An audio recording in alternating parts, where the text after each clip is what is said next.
here with Bumblefoot from good old GNR. Yeah. Now, recently you've been putting together songs that you've been making available for download on your website.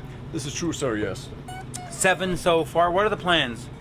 Well, I mean, if I wasn't on tour, I would be doing one every month. And Okay. that was the plan, to do every month to put out a song, because I just can't take on an album right now. Like, I can't just say, all right, I'm going to take 9 months and I'm going to write an album, record it, and put it out and do the whole thing. It's much easier to just put out a steady stream of music, one song at a time. And I find that with that, I can do a lot of, what would you call them, special added features Right. that I wouldn't really be able to do if I had to do it for a whole album. It's just too much. So what I've been doing is I would put out a song, either a cover or an original song, and I would put it out in, the usual, MP3 or AAC, but then also WAV and FLAC and Right. and the higher end uncompressed types of files and stuff. I do an instrumental version for people that want to sing along On top with of it. it? People that can't stand my voice. This way they can just have the music and not hear me, Singing on top. Yeah. So Was there a plan to take these songs, like when you get to like 10 or 12, and compile it into an album for sale, or was that not? Yeah. Because a lot of people did ask me about that, and at first I wasn't thinking about it, but give the people what they want. If the Right. people are saying, hey, we'd like to have an album of it, give them an album. So that's something that I was thinking about doing, is that maybe adding a few extra songs that weren't put out on that song a month thing, and have a whole album of that. With the tour, I don't know when I'll be able to do that, though. The never-ending tour. It started off at like 6 shows, and now it keeps going, right? But let me just finish with this. You did a song with Accept's new lead singer, Mark Tornillo. Yeah. Tornillo. How was that? And how do you find Mark in his role as Accept lead singer? Well, in Accept, I love him. I mean, Yeah. I think like most people, like everyone is a bit of a purist, and it's like, the one that you started with is the one that you always think of as the main one. But I gotta say, Mark, the album he did with them is my favorite one I ever heard. Blood And for me, Nations. so It's good. heavy and Give him the axe! Yeah. then yeah. And I'm a big fan of It's a Mark's. pandemic. Here you go. Yeah. But I'm a big fan of his going back to T.T. Quick in Right. the mid '80s. I mean, I still remember every. You're like, both all Jersey those boys, songs. right? Yep.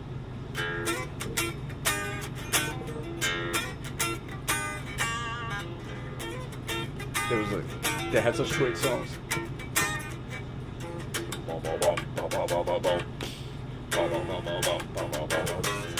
They were more of a Jersey sensation. They had a bit of a splash in the States, but they really never got out into Europe and into the other markets, huh? But he's such a great vocalist. So good. How do you rate yourself as a vocalist, since you're singing on the other tracks? Terrible. Terrible? Yeah. Yeah, the song "Asleep at the Wheel." It's like when you're asleep at the wheel. Yeah, so I still remember all that old stuff from when I was like 14, 15 years old. It was so good. And yeah, when he joined Accept and I heard that, I just loved it. And we got in touch with mutual friends, like, hey, I'm putting out these songs, would you want to sing on one? And he was like, sure, I'd love to. And actually, yeah, where we met was, it was Don Jameson when he was recording the audio for his album Live and Hilarious. Right. And we were there. I went up, I just did like a little jam thing. I just made a spontaneous intro for the album for him. And Mark was there hanging. We met afterwards, and that's where we first met, was at that. That was in January of this year. Yeah. Now you're also working with another artist. If I get the name right, it's Pac. Mm-hmm. Mexican lady, well, Yeah. lady, a Mexican She's a lady. girl, a lady. She's a lady. Wow, wow. Yeah. Yeah. I started in the summertime. She came up to the studio, and actually, yeah, she was the next thing that I worked on right after Mark. So the song I did with Mark was called "Catfight." Right. The way that one worked was I just did the music and said, hey, do whatever you want with the lyrics, just make the song yours in that way. And just listening to it, he came up with the whole concept, and everything, all the words and the melodies and all. And just came and just banged it out like 2 takes, boom, and that was it. And He's incredible. I mean, yeah. for me, I knew a little bit about his earlier band, but for me, he was really an unknown until he hit Accept. And then you hear that album, and it's like, whoa, where was this band hiding? I mean, for Accept, we had almost forgotten about them. Now, what's going on with Pocket? What kind of music is that? Is it dance? Is it rock? Is it? No, it's rock. I'd say it's like about as heavy as maybe, what would you say, like Nickelback and those kind of bands. Okay. And now, is she a Joan Jett type singer, or Lita Ford, or is she Lady Gaga? What is she? I would say more of a metal Lady Gaga. Okay, metal Lady Gaga. She's, it's funny. Some people heard her say that it reminded them of old Doro Pesh, of all things. Yeah. I mean, she's so she's from Mexico and she sings in Spanish. So just picture like that kind of heavy, like the riffs are very like I Rule the Ruins or whatever, right? It's just like and Frank from Guns played all the drums on the album.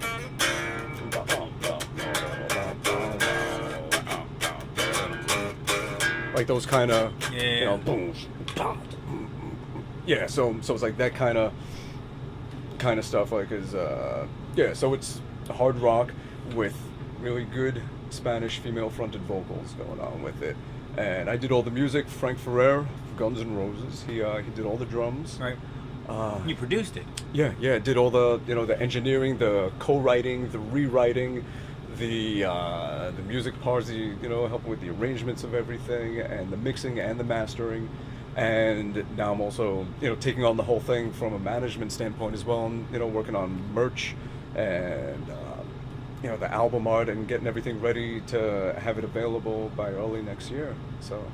Now, would you only produce rock acts, or if you did have sort of a Lady Gaga, pop artist, would you take on that too? I've done a ton of hip hop. Like 15 years ago, I used to do a lot of hip hop producing. I've done that. I've done jazz, classical, opera. I've done all kinds. I mean, music is music, and it's not just about the style of music. It's also about the personality of the person making the music and tapping into that and bringing that out. And that's really, when you're producing, what you want to do is bring the most of them out of them. And, the style is just, whatever clothes they're wearing. It's the same thing musically. It's just waves and just however you dress them up. Yeah. And just getting into that vibe and bringing it out. So, yeah. So I've done a lot of different types of music, all kinds of stuff. I mean, mostly I do rock because my music is rock. When I express myself, it's, hard rock stuff is where it... Did you grow up on all Kiss and all Aerosmith and all that? Or is there, because you're from New York, was there sort of a Run DMC and a rap influence and a hip-hop thing? Or are you just a musician so you can handle any music? Well, in the, mid-'70s, I had heard Kiss Alive album in '75, and that is what made me... That was my first love. That was the first thing that really got me inspired and excited. And because it's awesome. And, it was the greatest. I mean, it was the album that launched 1,000 other bands, and so it was that. Also the Beatles. I was a big lover of the Beatles. As I grew up, trying to think of some of the first albums I got was Boston's first album. I should tune this back up. But yeah, there was.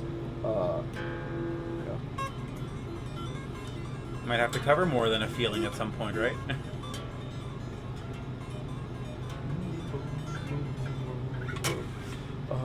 So